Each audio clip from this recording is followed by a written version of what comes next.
ناشته کنی. برو بالا. برو بالا. برو تو.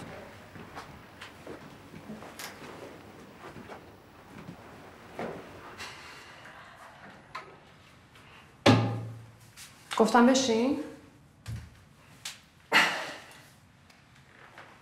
چطوری که با همه چپیای اینجا رفیقی، با همه روشنفکرا رفیقی، با همه بسیجی و روحانی اونم رفیقی؟ برای اینکه شخصیت من اینجوریه.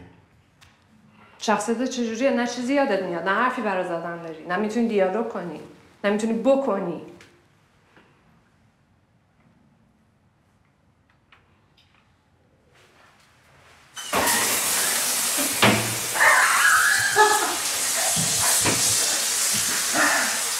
بیا تو ببینم.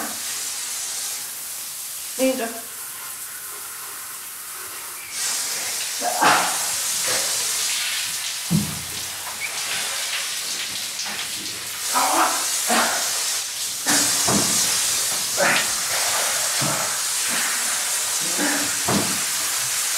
هر وقت در آوردی قطعش میکنی.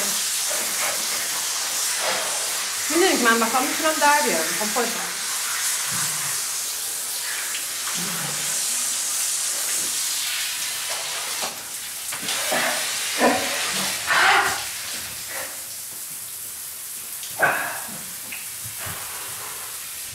میگی یا نمیگم؟ گفتم بهت چیکار میکردی ایران؟